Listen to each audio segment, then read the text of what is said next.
ఇచ్చిన ప్రోత్సాహం, సూచనలు, నిధులు ద్వారా మన జిల్లా ఎంతో అభివృద్ధి చెందింది అని చెప్పడానికి సంతోషిస్తున్నాను.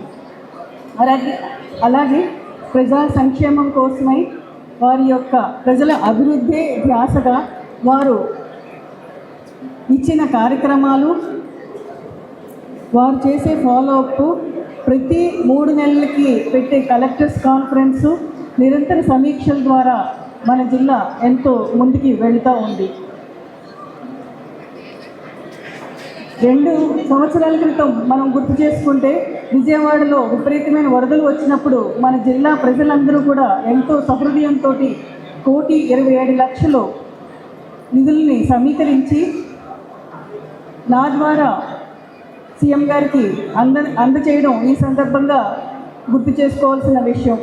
ఇది వారి యొక్క ధాతృత్వానికి, పశ్చిమ గోదావరి జిల్లా ప్రజల యొక్క మంచితనానికి నిదర్శనంగా నిలుస్తుంది. అలాగే మన జిల్లా యొక్క అభివృద్ధికి మన జిల్లా మంత్రివర్యులు కానీ, మన ఇరిగేషన్ మంత్రివర్యులు, సెంట్రల్ మినిస్టర్ గారు అనేక రకాలుగా వారి యొక్క సహాయాన్ని అందించి జిల్లాని ప్రగతి పథంలో ముందుకు వెళ్ళడానికి సహాయకరం చేస్తున్నారు. మంథా తుఫాన్ సందర్భంగా వచ్చిన ఇబ్బందికి జిల్లా ఎంతో అతలాకుతలమైంది. అగ్రికల్చర్గా మొత్తం కొన్ని వేల ఎకరాలు పాడాయి. అలాగే పవర్ లైన్స్ అంతా కూడా డిస్టర్బ్ అయినప్పటికీ కూడా మన ఇన్ఛార్జ్ మంత్రివర్యుల చొరవతోటి జిల్లాలో మనం పవర్నంతా కూడా రిస్టోర్ చేసుకోవడం, అనేక కార్యక్రమాలు చేసుకోవడం జరిగింది.